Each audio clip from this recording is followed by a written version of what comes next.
Hi, welcome back to another episode of OffCentered Outdoors. I'm your host, Matt Dockstetter, and my partner in crime. What's your name today? No, it's still the same. I am your.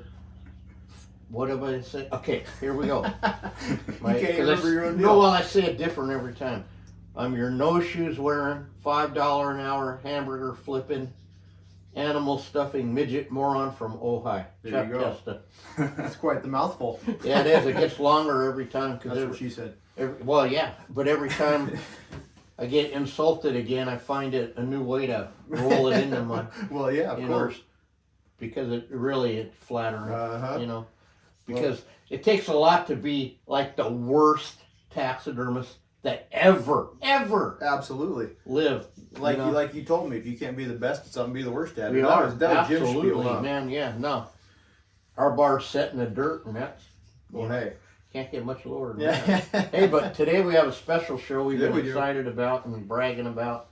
We got special guests here. Well, two of them, but one's semi-special, but one is really special. Well, if you're hanging out with us, you got to be at least a little bit special, right? Right. So You might recognize Richard from the Ibex episode, or recognize his voice. right. Hello. And How you then doing? our real special. Go ahead. This is You're the one people tune in to listen to. I'm just here to filter your bullshit. So go ahead. well, thank you. We got the actual member of the Busch family. Billy Busch Jr. Billy Busch Jr. The great grandson. The great-great-grandson. Right. Well, Well, you're welcome making to me our blush show. over here, Chuck. Well, no, making me feel extra special today. Well, you are. And I appreciate being here. Thank No, you for having no, me. I love, thank I you, love the no. setup here. oh, thank you. got it I going on. appreciate that. Yeah. Well, we cleaned up just for you, Yeah. but I didn't put They shoes did. on. This is Or- the cleanest I've ever seen the Yeah. shop. Or well, It'll be like this for about 2 A 3 week, days. As yeah. soon as he starts getting a couple more deer in, it'll We get the fall rush of critters coming. Right. it'll go to hell in a and then when we handbasket get real into quick. production, Richard, like you said, there's not a lot here right now, but he's been over here where you can't even. Oh yeah. Oh, You it's know, stuffed. You a can't couple get through the couple door. weeks ago, it was bananas around here. You Right. couldn't even think straight. There were so many animals in here. But I'd love to see it like that. well, you will. Let's hope so. Yeah, But absolutely. well, you guys have been in the news a lot. We're not going to go there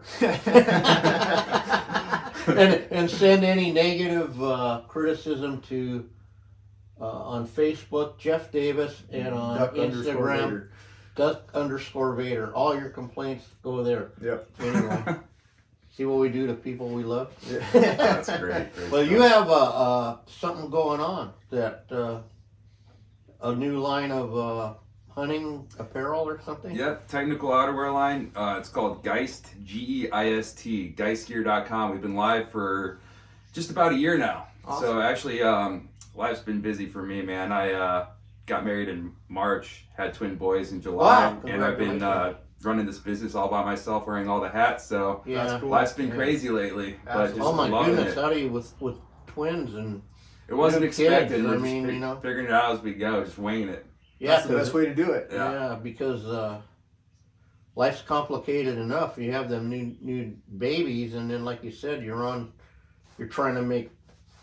God, you can't be in 9 places at once. That's Maybe. it. Now I'm like a chicken with my head cut off these days, just running around all over the place. I can relate to that for dang sure. So what inspired you to like all of a sudden like branch into hunting clothing or with especially with seems like there's 5 million hunting clothing. Yeah, people. the market is super saturated. Camo is it's a crazy business. I mean, like, why are people so passionate about camo? You know, that's Yeah. I was thinking about that on the drive here. Like, why are people so passionate about it, especially the ones that don't really tell a story, right? Because my goal is to tell my family's story through these camo patterns. Okay. Yeah, so I come from a beer family, obviously. My great-great-grandfather is Adolphus Busch, who married Lily Anheiser to form Anheiser Busch. He came from Germany to St. Louis, Missouri, which is where I was born and raised. No kidding. And he grew up hunting. He's from a town called Castile, Germany, along the Rhine River, just outside of the Black Forest. It's so beautiful there. Yeah. The Rhine. Yeah, and I actually have yet to get out there to the Black Forest, but I was telling Richard I really want to get out there and hunt some roebuck because that's what he grew up doing. He loved to hunt roe deer. Oh, heck yeah. And so we have all the cool like old roe European mounts with like real, the cool, real like, European. the mounts. real European mounts right, with the cool intricate, wood carvings on the plaques and stuff. Right, yeah, and carved, yeah. Yeah, we got a lot of those cool family historic mounts. Mm-hmm. And so I wanted to tell that story through this camo pattern, actually my Black Forest camo pattern, which I named obviously after the Black Forest of Germany, where he hunted roe deer. And I wanted to take a beer approach to the camo. You get a lot of camo brands. Yeah. Yeah. So like instead of Can't go wrong with that.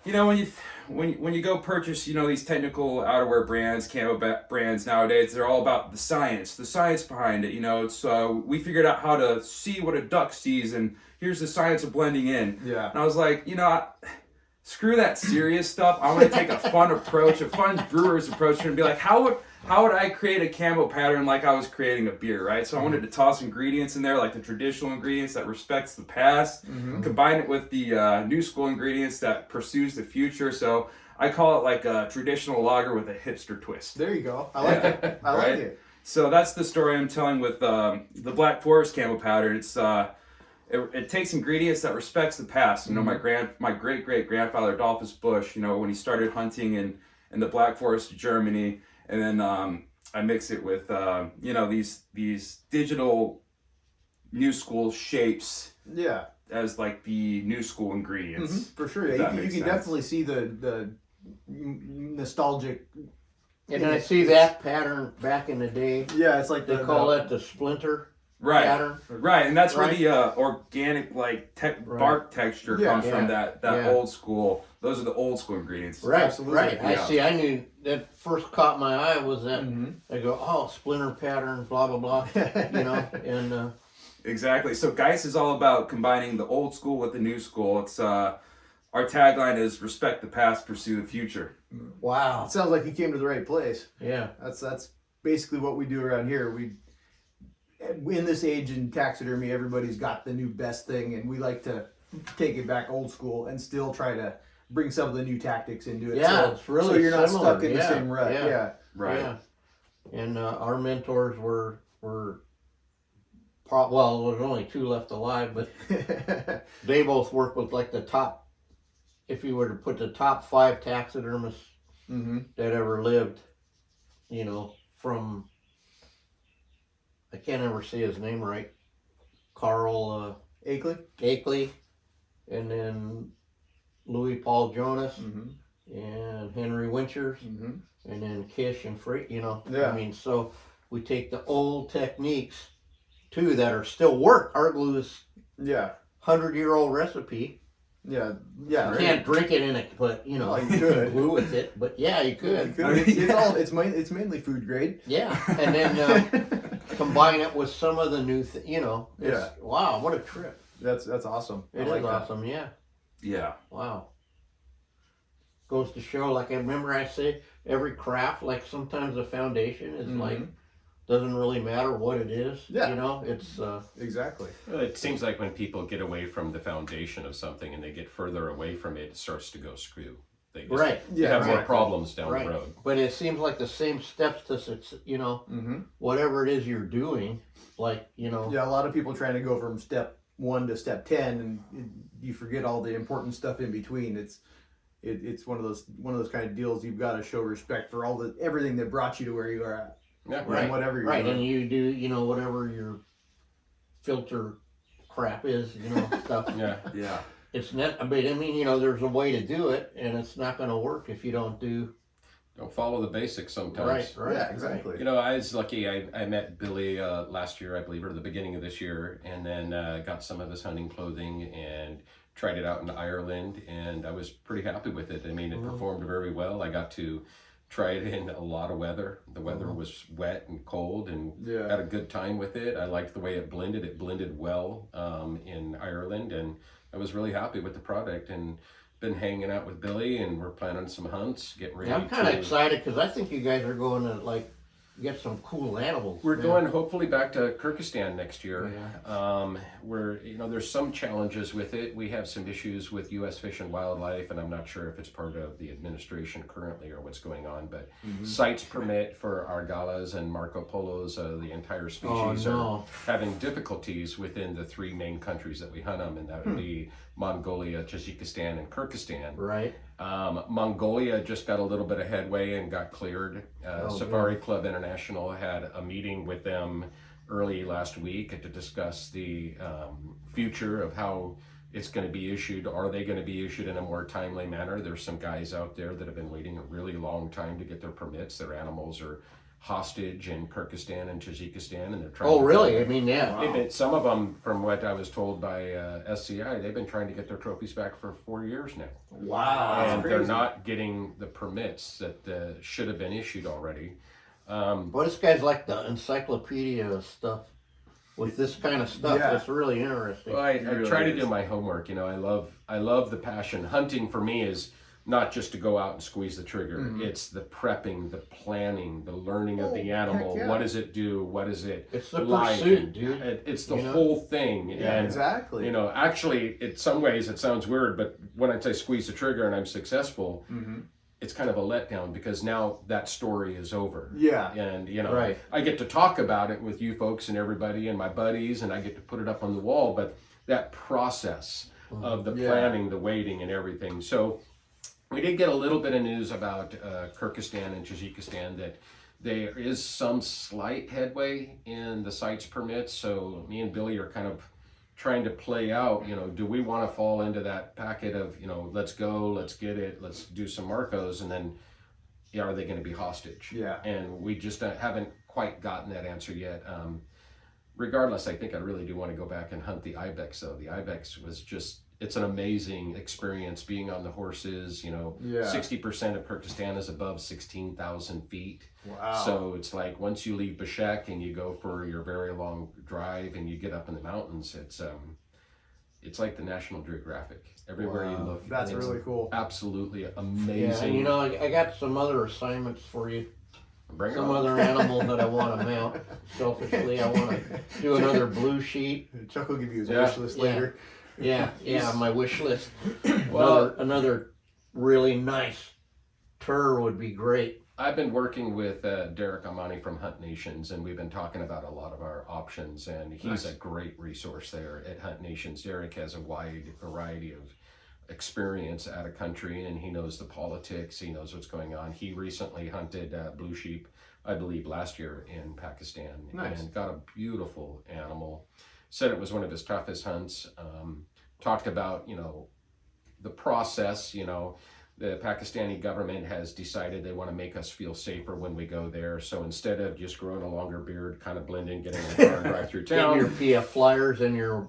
Now they give you a police escort with guys with machine guns in the front, a guy with machine guns in the back, and the lights. So every single person knows that you're a foreigner traveling. Oh, great. I'm First assuming when the RPG round comes in right in the middle. most of us would feel a little safer, but he said, it was a little weird going through town and getting out of town, but once you got up, he said the people of Pakistan were amazing. He said it was just an amazing trip. So I'm tempted to go to Pakistan. It's one of those stand countries that, you just wondering why you're thinking it, but a lot of times those countries, I know the people of Kyrgyzstan were amazing, and I really look forward to it. And then from what I've heard from some of my other big sheep hunters and stuff, that the people are amazing there. It's the it's the same. We don't want to go down that rabbit hole, but the actual people you get out in the cut, they're just completely very kind, very gracious people. They're held hostage by well, I don't want to get into that. Yeah. Never mind. Yeah, so we're hoping maybe next year to get on a Kyrgyzstan hunt.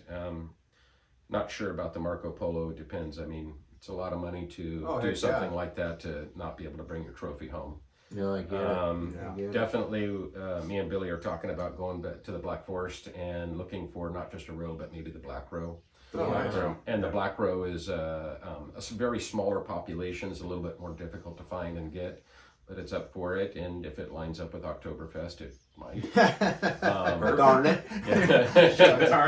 Yeah. So, We'll have to go try the competitors beer I over gotta there. say, well, I've only been in the Rhineland one time when I went over to Normandy, but luckily that whole trip, I was hosted by some people that live in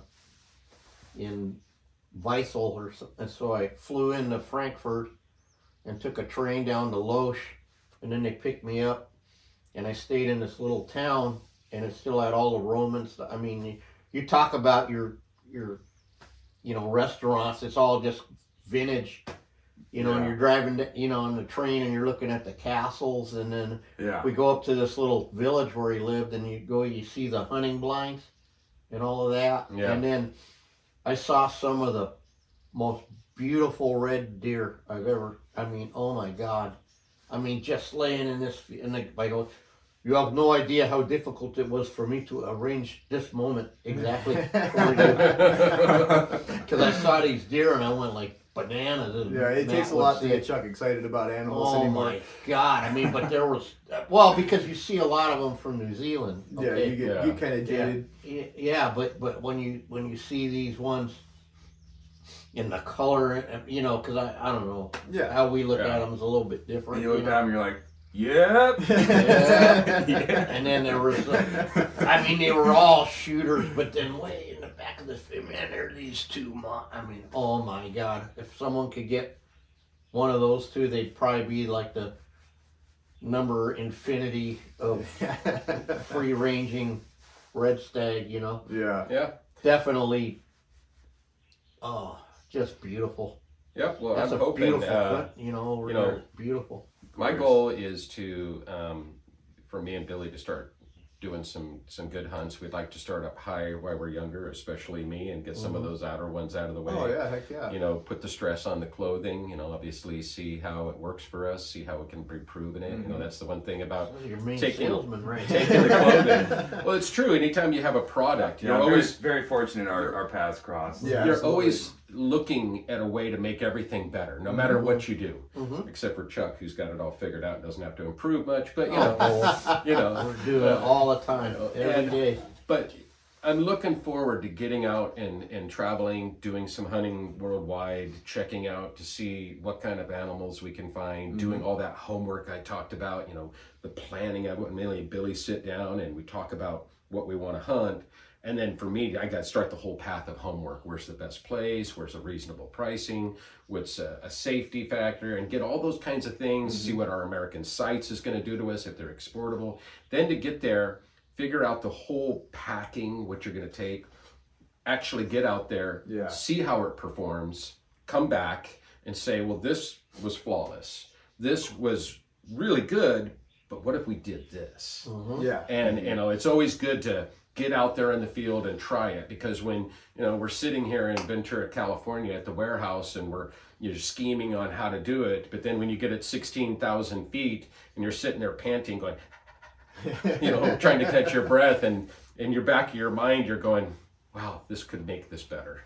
Well, and then it goes to say, like what we say, you don't always learn, but you do it and you're learning. Yeah.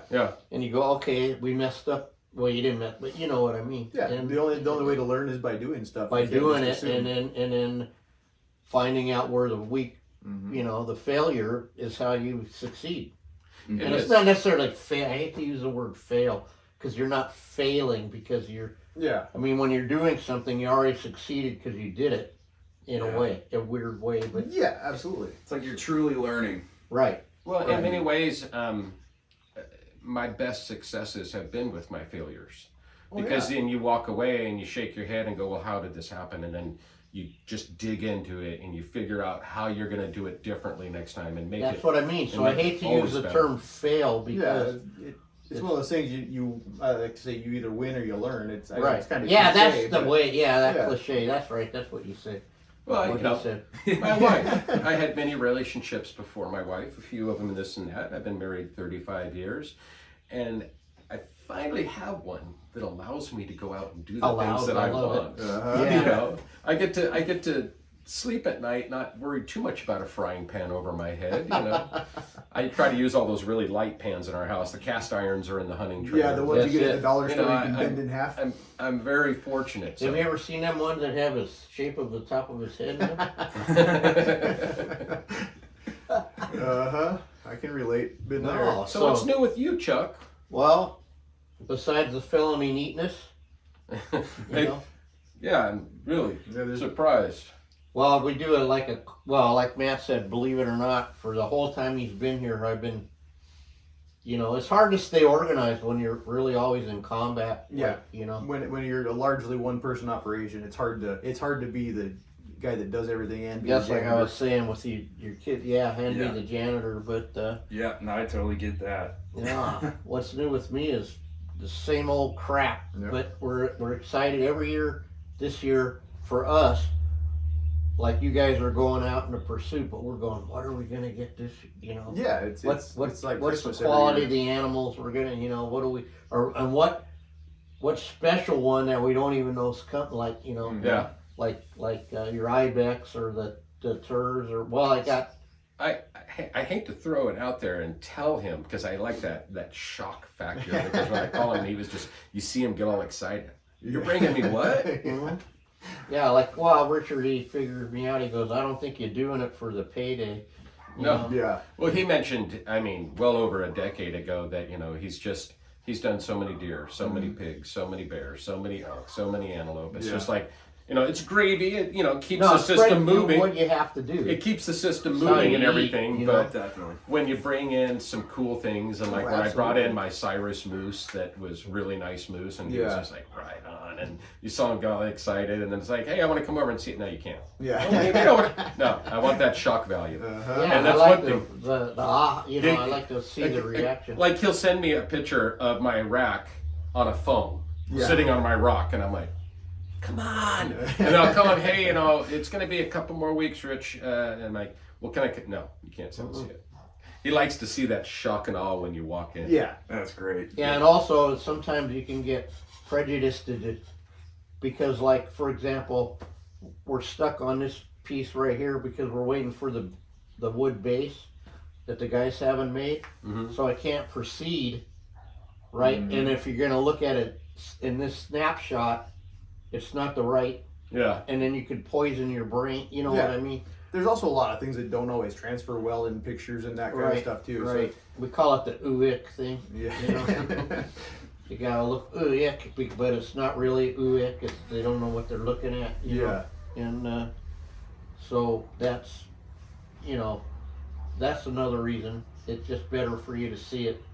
Yeah. Shock and awe, you know. Yeah. And I love it too when guys give us a little bit of like leeway. You know what I mean? Artistic freedom. Artistic freedom, because really a lot of times when the guy's just sewing, like, oh my God, I did all those sheep for that guy. They all had to be straight. Yeah. It was like killing me, you know.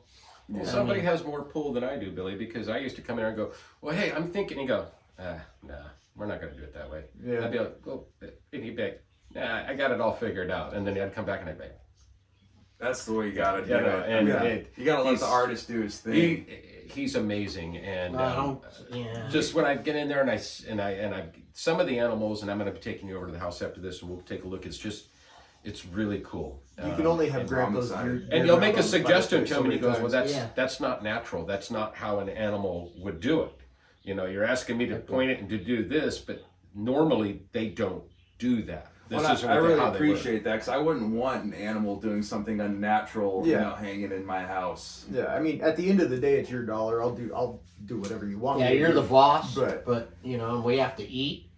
But, Absolutely. Yeah, but sometimes I just don't. I lost that leadway like 10 years ago. I make a suggestion, and now he knows me long enough now, or he just goes, nah. What about this? Yeah. Well, no, I don't know. For whatever reason, since the first time he started working with you, I go, this guy, I don't know. So I'm just gonna tell him, you know what I mean? Like he's either gonna hate me Yeah, or I'm gonna be his taxidermist. yeah. There's definitely people you can tell what you can get away with suggesting and what you can't. There's definitely the people that are workable, dead set in their ways. and This is how it has to be, or else. Yeah. Yeah. No, I've been. I love everything. He's done quite a few animals for me now, and they're awesome. Thank Even you. my wife, who when we bought this new house, I bought this. So we like 3 years ago, we walked into this house. It has 22-foot ceilings, and I had a head shed, we called it. And then my pet cemetery was out in this big tough shed. And That's my right. I wife, think I remember you building that son of a bitch or something, right? and my Because wife's you were like, going to put the moose in the one wall in the middle or something, Yeah. and we were building around that. and my wife was just like, no, you can't have it in the house. And so when she's like, I found us a house. It fits everything we want. And I walked in there and I'm like, Look at them ceilings. these Yeah. ceilings. That is definitely And I'm like my looking house. all in here, and Build- she build did- the next house around the mountains. She That's did unbelievable. a lap around the entire property, went through the whole house with our friend who's our realtor, Tanya, and they come all the way back, and my wife's just like, aren't you going to look at the place? I'm all, I want it. Done. And she goes, you didn't even look at the house, and I'm like, Just no, don't care. I want it. And so then when we went home that night, and she's like, well, okay, well, and I said, let's make a deal. Yeah.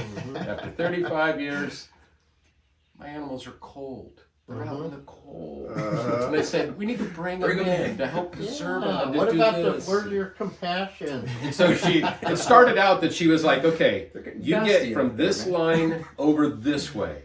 Well, it's kind of moving. Yeah. Lines are imaginary if they're not Exactly, driven, written exactly. on the wall. And but she likes the moose that he did. She loves that moose, and she's nicknamed him Clark, Oh.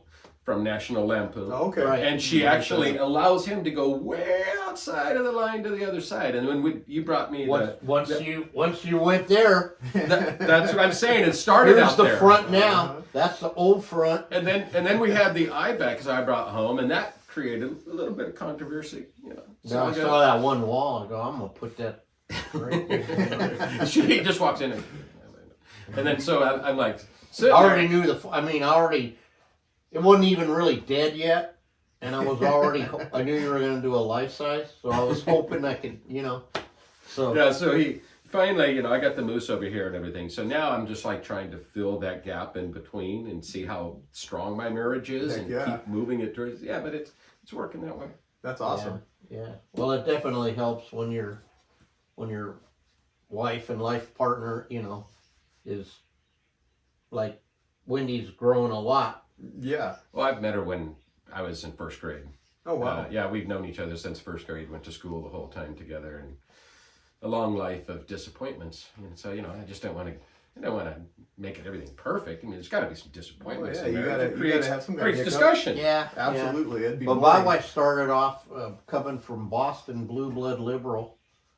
Her dad's side went all the way back to the Mayflower, which fascinates me in a way, because how could you be from all that history where she grew up in Braintree, and in the Old North Church, Paul Revere, everything, how do you end up like a libtard? I mean, not to get in I just don't. Yeah. And then you go there, because they got a cottage at the pond that her dad, her grandpa, who was a badass in World War II, got all kinds of medals, took out 2 tanks by himself. Wow. But anyway, that's getting into my realm. But they got the cottage at the pond, and then every 4th of July, it's like red, white, and blue everywhere.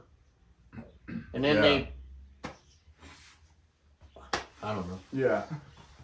But anyway, she started out like as like a weird yin and yang thing.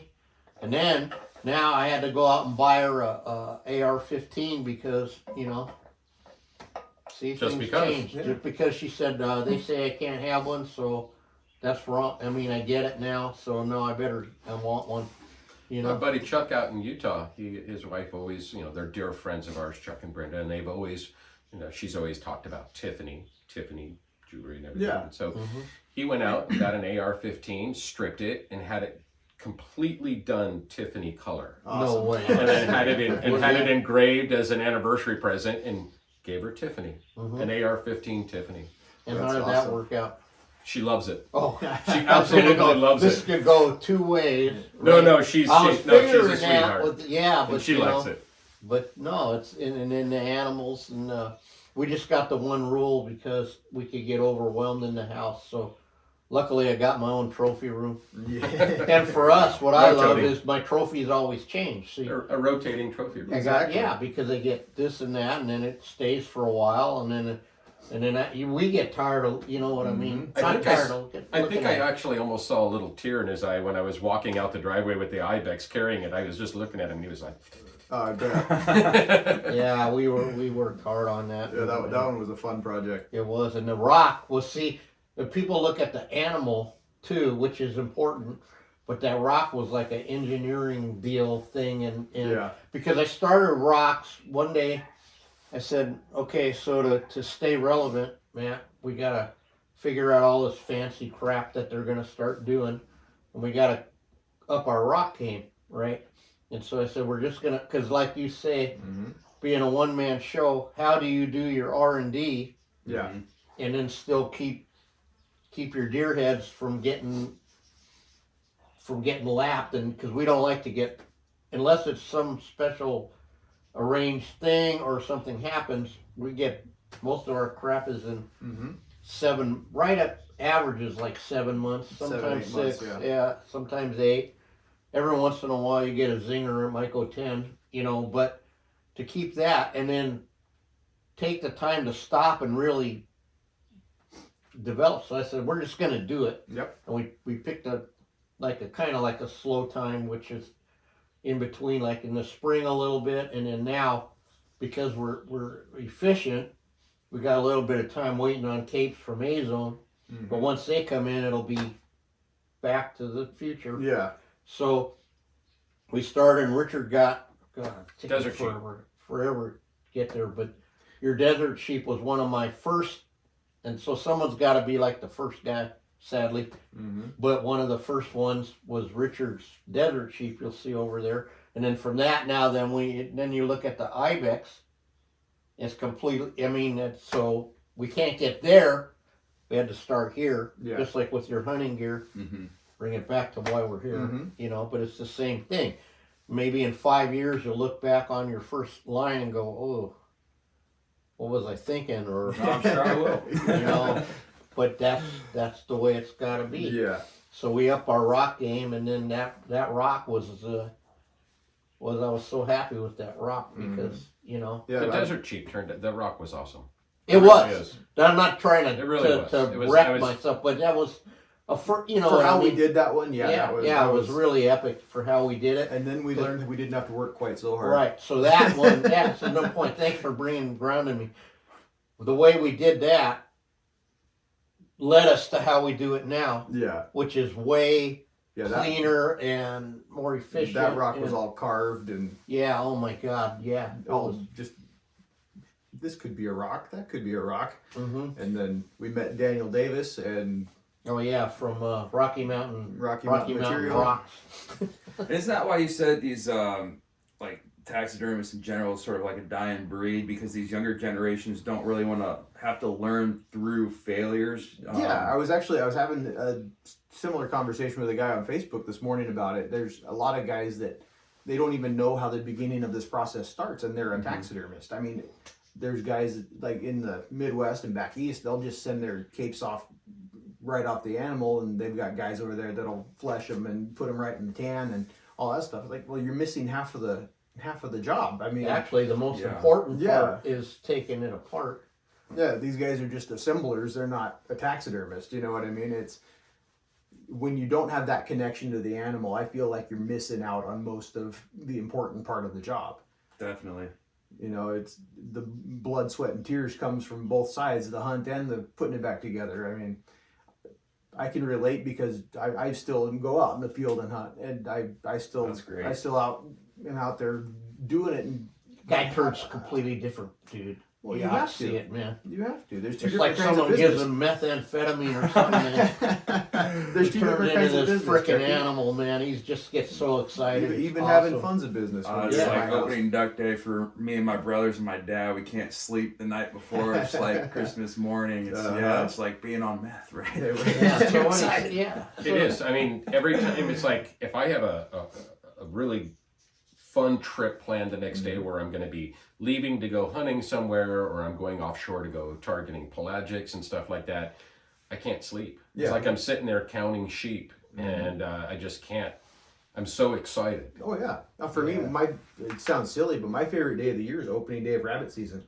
That's my grandpa and I, from the time I was 4 years old, that's what we have, the opening day of rabbit season. It's open day to go hunting.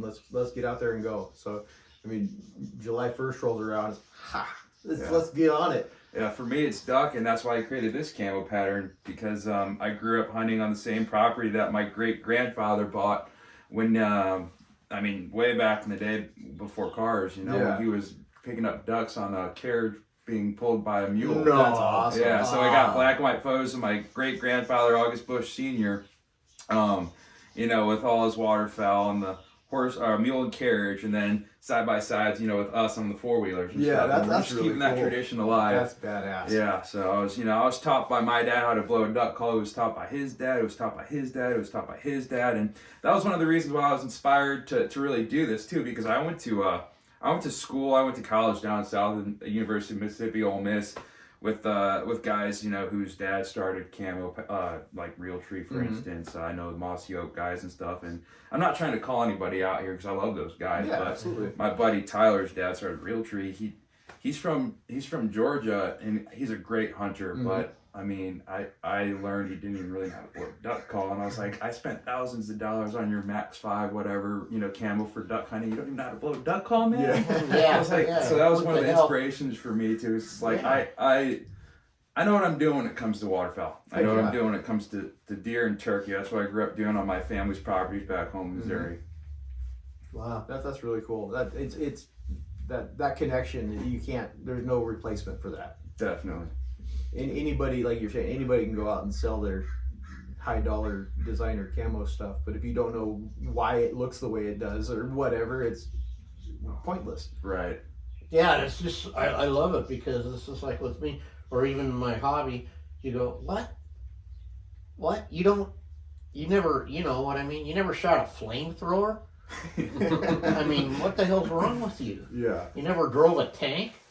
What are you, get out of here, you know? Yeah. You don't, you know, it's like, you know, Yeah. it's So, like, I mean, Chuck, I'll come up with my own line of hunting camo. Yeah. Yeah. Yeah, here's my duck line, you know? Uh-huh. Yeah. I never hunted duck. I hate eating ducks. I mean, Yeah. Oh, you I hate it? don't I know. love it. I know. See, it's a love-hate It's a thing. passion. Yeah, Well, it's the a trick passion. is you gotta. My brother and I've got family members that use a special secret sauce, but it has some oyster shear sauce in it, and they use brown sugar, and I forget what else they mix it with. But you try that, and it's gonna change your life. Nice. No, I know. Look, like Matt here is in his other life is like I'd almost call him a master. I don't know, barbecuer. I'm an award-winning barbecue chef. Yeah, Oh, Not to amazing. toot my own horn. yeah, but he is. Yeah. I've been doing it for a little bit.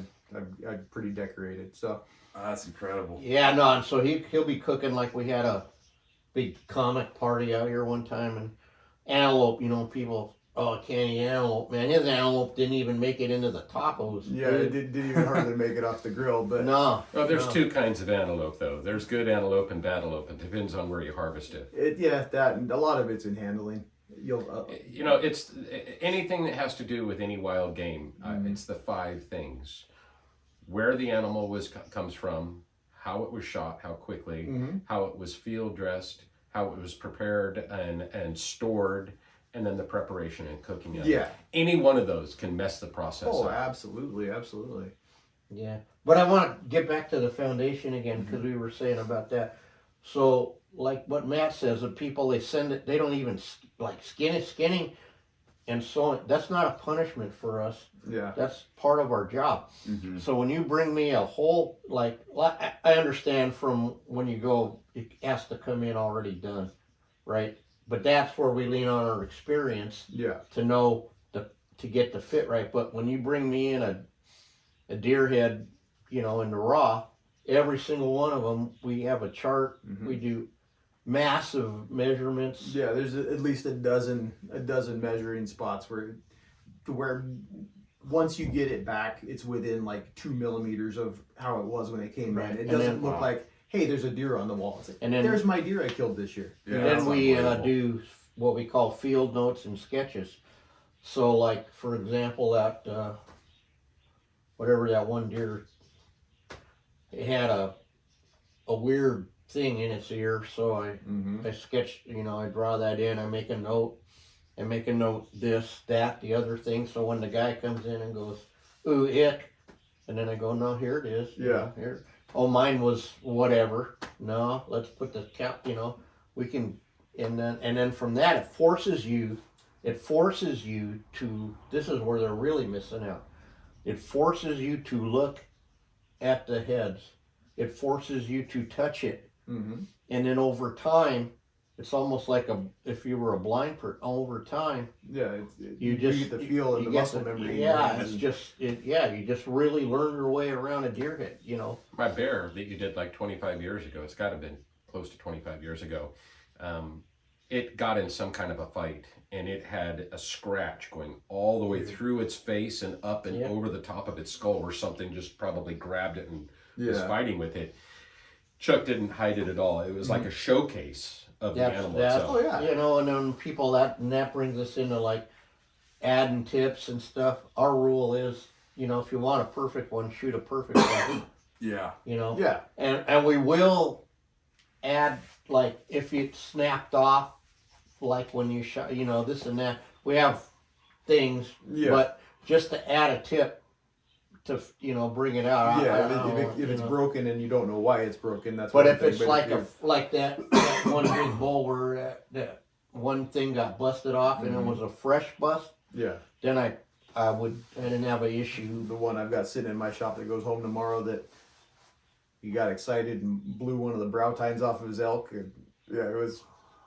They actually went back like 2 weeks later and found the brow tine in the grass where they killed it, and the outfitter put it on a plaque and sent it to him and said, I can't remember what he said but it was a big old joke. It was hilarious because it was just a big thing. Like, things can turn into a thing. This was one of those, but it was quite funny. So we rebuilt that one, and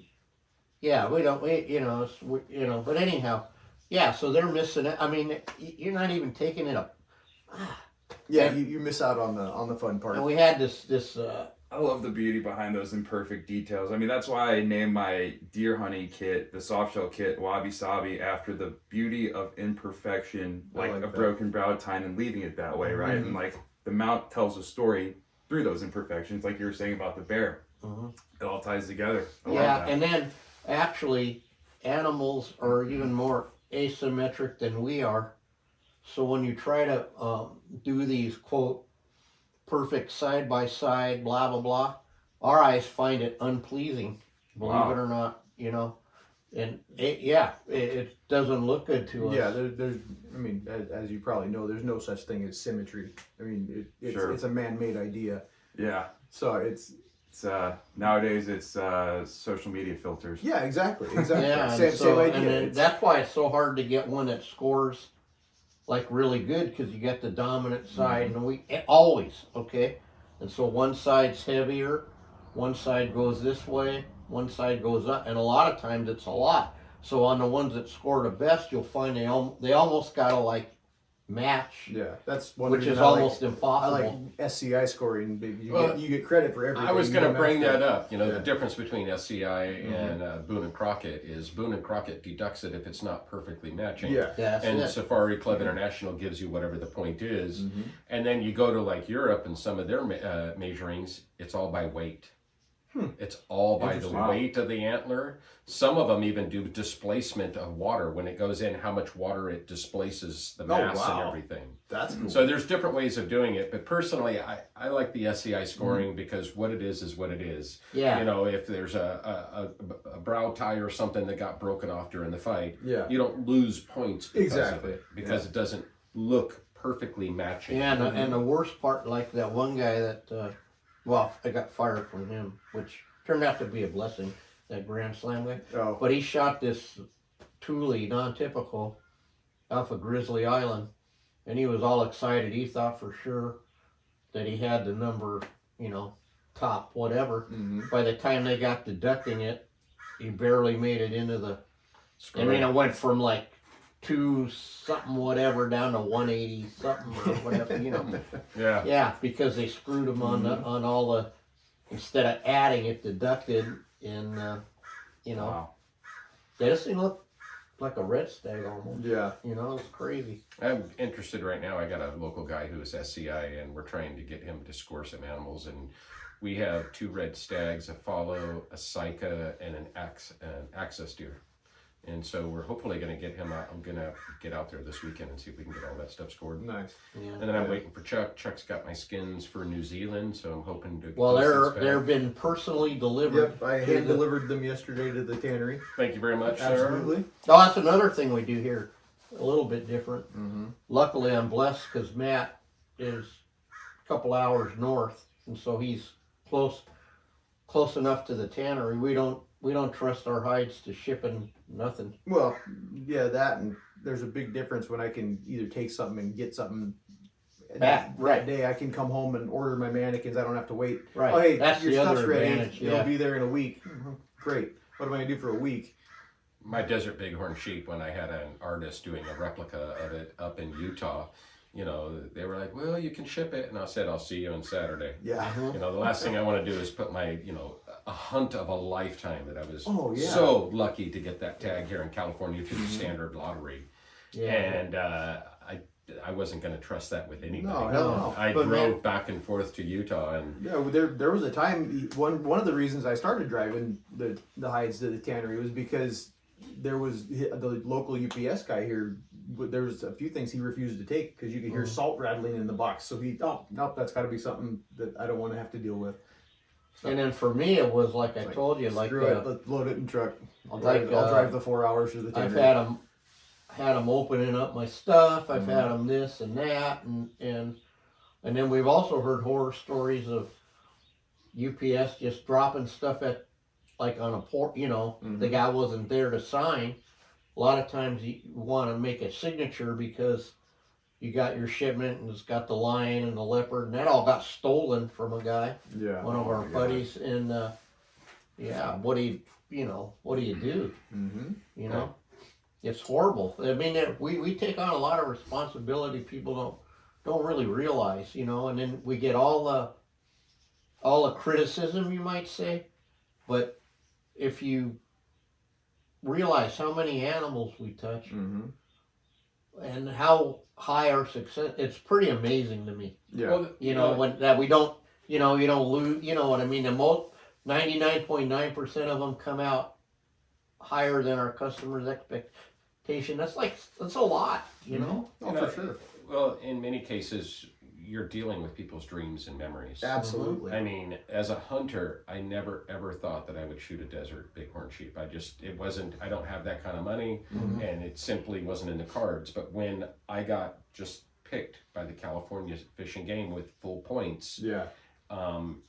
it was an amazing event. No, And we the whole understand. story, Don't and then get all us of a wrong. sudden, you hand that off to somebody, Yeah. and that is something that I could probably never do the rest of my life. Absolutely. And so there's all this trust involved in it, Mhm. and then it comes back on this really cool rock with sticks and light Yeah. on it, and it's standing, and it's at the top of my room looking down on me like, wow. Yeah, but so we understand that, but also if you look at it from our standpoint, there's a lot of steps, right? And then it has to leave here to go you know what I mean? There's other people touching it, and it just, you know, It drives me crazy when my other buddy Charles comes over here and he goes, man, your Ibex looks amazing. And I'm like going, really? Chuck, no. And so I'm getting feedback. This guy was supposed to be here. He moved to, pardon me, I didn't mean to interrupt you, but it reminded me, same deal. He goes, he moved to Arizona, still running his business here because you know how it is in the People's Republic here. Yeah. But he goes, picture? No. He goes, yesterday, send me a picture. I'm like, all right. And then Yeah. I still, because you can't come till October now, but it's driving them crazy. Oh God, I was so excited when he told me I could come and pick it up. I'm like, Wendell, get in the truck. Wendell, yeah, you were like to go maybe tomorrow or something, and then like 15 minutes later, I don't even know if I was ready, right? But I had it out there. I was trying to make a a shrine. It was like that IKEA commercial where yeah. the lady thinks she's getting such a deal, she's stealing. Start the car! And I'm like grabbing my wallet, running to the car, calling window, grab the children. I put it out on the stand, and I moved my Jeep out, and I keep meaning to call your kid. I ran into him at the hardware store, but I had it out there on the what we call the merry-go-round, the dairy-go-round, and so when he walked in, it was under, wasn't in here because I couldn't really. I barely fit in here. Yeah, that's true. Well, I'm hoping in the near future that you're going to dazzle us with all your artwork, because me and Billy are going to be starting to stack them. I'm hoping. I'm pretty excited because he's just starting, and you're in the middle. And I was going to say something, because remember Howard? Mm-hmm. What did Howard say to us? He said a lot of things. Oh, but remember when we were there last time, and he said, like, when you're young, the end is like, it's way. Oh yeah. Way down there. Yeah. One day you come to that end and you're not ready for it. Yeah, and Howard is one of the probably shot the most Boone and Crockett. Yeah, deer. He's got a pretty amazing collection of mule deer and whitetail and coos deer. Right. Plus book elk, everything. Yeah, and he hunted all legit, Mm-hmm. I mean, not that elk aren't legit now on the thing, but you know what I mean. Yeah, like when it was all DIY before you could pay $20,000. Before it all became commercialized. When he got his desert sheep that I remounted for him, he was 39 days on horse, mule, eating beans and really tortillas in the with the guy. Mm-hmm. It was like old school, and then now he sadly got this bad cancer, and again, he's been lucky his whole life. He'll tell you, been lucky his whole life. It's he still has the urge to do it, but not the ability. Yeah, and then one day you're there. So I'm glad you're, I'm trying to pick away at it. I've got a bunch of dream animals. He's got some dream animals, and my buddy Wendell too. And Wendell's a character. now that I'm thinking, I'm 55 years of age, and I really got to prioritize what I can and can't do, and what I need to get done sooner. And again, that's all part of that planning. I love the planning of a hunt, everything. Oh, heck yeah. How to stagger them all, what we're going to do, how we're going to do it, where we're going to do it, and the logistics of it all. So I'm really excited, and I know that we're going to be testing this hunting clothes out everywhere and improving it for the market.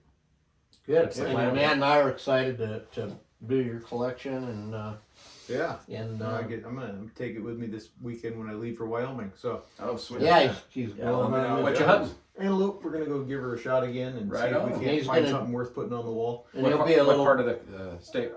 Unit 22. It's not a trophy unit, but it's one we can easily draw for the kids. Whereabouts is that? Right in the center, right outside of Casey. All right. Yeah. We used to do a lot of antelope down by Medicine Butte area. Okay. Yep. Yeah. We're just getting into antelope and stuff. It's always just been deer hunting everywhere. So the thing about antelope, it's still, with all the commercialized hunting and the prices changing and the lack of access to ranches. I mean, back in Wyoming, I took a deer into town to get it hung because I was first out compared to the other guys who were lacking. Slackers. And so I went to drop mine off, and I saw a game warden, and the game warden's like, well, do you want to shoot an antelope? And I said, well, sure, but I didn't get drawn. And he goes, well, and he calls the Quickie Mart, talks to her about, her dad and how everything's going. And then he goes, well, yeah, we got a rant. And literally you could go downtown, buy an antelope tag, go knock on a door, and the guys would let you in. And those days are slipping away. Those tags sell out now. It's not. The antelope, though, are still a hunt that is a fairly easy hunt. It's something you can take younger people on. It's something that you can do on public land within Wyoming and a few other states, and it's a very easy, feasible hunt. Yeah, exactly. Something to keep you going. But don't underestimate the beauty of a really good, properly mounted antelope, because they're a lot. There's a lot going on with them, and Fraser, our mentor's favorite animal, believe it or not, and he sculpted them, done them all, is antelope to hunt. Still, he loves antelope hunting for whatever reason. Just don't do what I did the very first time. I walked up to it and I was amazed. I didn't like the way it was sitting, and I reached down to grab it and then to flip it over, and all I got were handfuls of hollow hair. Yep. You know, the hair on them is hollow. It helps, with the thermal dynamics during the winter and everything. But literally, if you just barely touch it and pull it, there's it just a reason for right that out. because Mike's kind of like a scientist. Now, in the plasticine, they actually had 4 horns, okay? And so now you'll still see throwbacks. Yeah. Once in a while, we get antelope in with 2 small horns in the back. They have completely, the only blind spot is like right in their front of their nose. And that hair we figured that in the plasticine that they're faster than any other, normally they're pretty even, like a lion and a deer, or whatever it is, right? But the antelope is like the fastest animal, right? Why? We figured that back then there was some kind of badass fucking eagle because why would it, you know what I mean? And then you have horns here, 4, so you can't, you know what I mean? It looks like it's, might be looking at you, That's really cool. And then it comes to grab him and all it gets is hair. Mm-hmm. Wow. Interesting. Wow. Yeah, that's amazing. Yeah. I know it is a trip when you walk in, you touch it and everything falls out, and then you have a mini panic attack. Because most of it is when it's warm. Yeah. Think about that. It's weird. Mm-hmm. Yeah. But luckily for them, the coyote just gets a, Yeah. or the wolf or whatever, Mm-hmm. But it's because that's the only animal like one of 3 left from the plasticine. I think still it's the only type in the world, Yeah.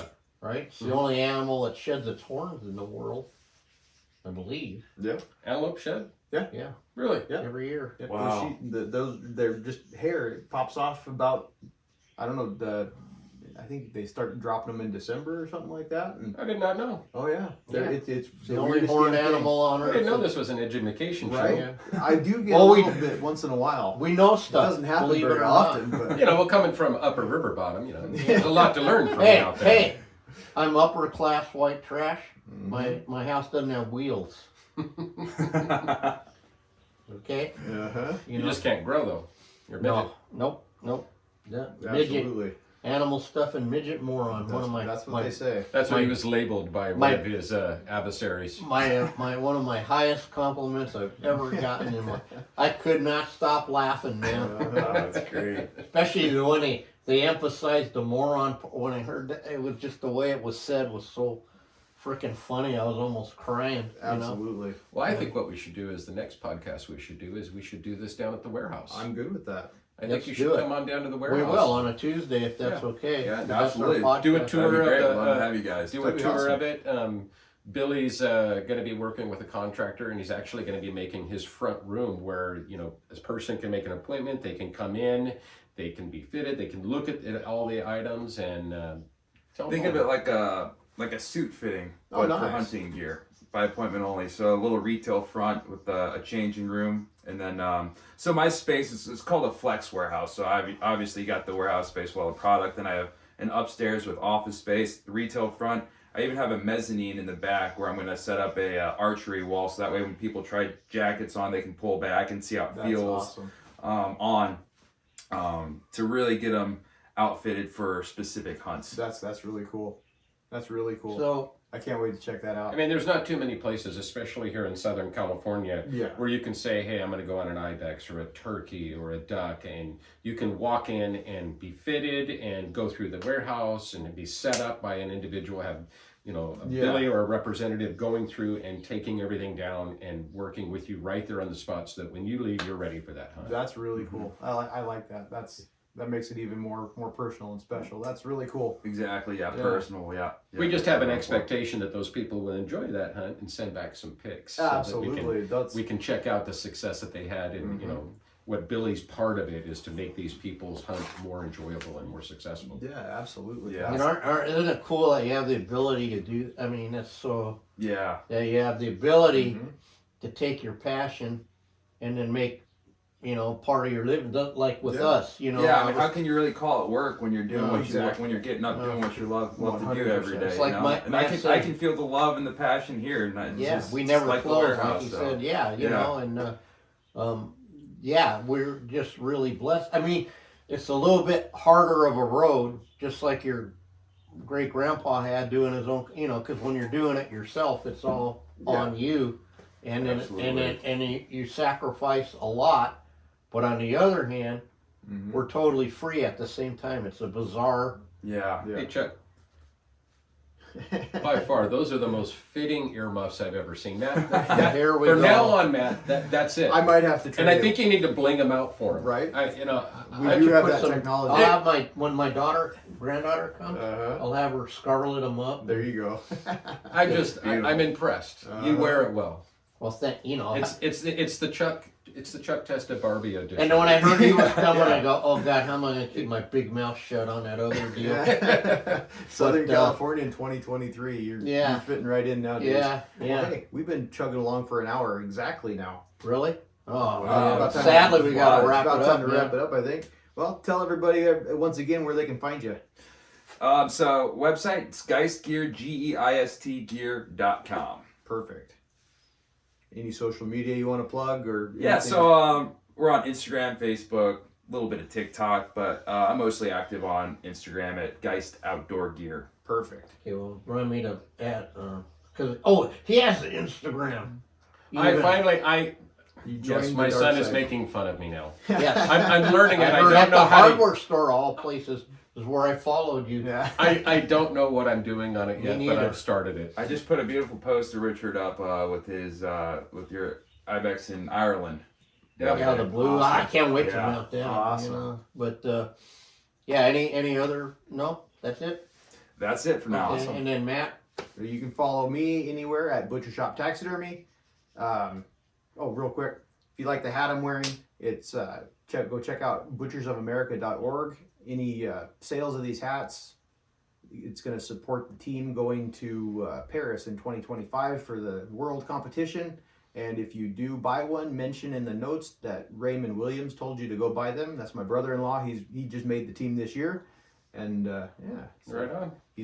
we're in a massive fundraising movement to get Yeah, that that's team another over there. thing to recap. Your brother made of all things, there's the actual USA butcher team now. The butcher To team. compete world. Is that like Edward Scissorhands? You know Pretty how much. fast you can do it, Yeah, how they- clean it is, They and the give whole you thing. half a pig, a lamb, a half a beef, I think, and a bunch of chickens and stuff, and you have to prep it all and make all kinds of fun stuff. And then you get to cook it. Then the Right judges, on. you give them a recipe, and the judges will take it back and cook it, and yeah, it's really neat. They just did their state contest in Sacramento a couple weeks ago. Very cool. Yeah. Yeah, and then Richard, we want to have you back because we had Richard on a long time ago, and then when we were trying to do this podcast through another Yeah. venue and then when we took it over, but I want to have you back because of your way you explained game management. I mean, it was really, really informative. Absolutely. And then maybe you can look more into we were trying to get him to stop the Catalina slaughter, so maybe you can look into that and Well, you Get can some always real- find me, Richard Hooper, at Richard Hooper68 on Instagram and Predator Outdoors. And, as the last note I would like to leave us on is, from the taxidermists to the clothing line to the hunters and to the fishermen, we're all the best conservationists in the world. We do more worldwide than virtually all other organizations combined. Absolutely. What we do and the love that we have for the animals and what we do and put not only just our money, but our time and effort in supporting all these animals, working on the guzzlers and everything. And, hands down, I'll debate with anybody that hunters and fishermen are the best conservationists. absolutely. Thank you for that, Richard. Thanks, Billy. Yeah. We really Thank look you, forward guys. to we call it a field trip. Yeah. Go on a field trip to your Absolutely. setup down there. It'll be fun, man. Can't wait to have you It was guys. great to meet you, and thanks for coming on. And I guess we'll see everybody else next. And don't Chuck, for- this is the cleanest I've ever seen your shop. Well, don't let it get out, Take a man. picture. Yeah, Real quick. One of my customers, they offered to take a collection up to buy me some shoes. Yeah. And I told them don't bother. I just gave away 10 pairs. So I'm Chuck Testa, And I'm Matt Dockstetter. and you're not. Absolutely. Have a good one, everybody.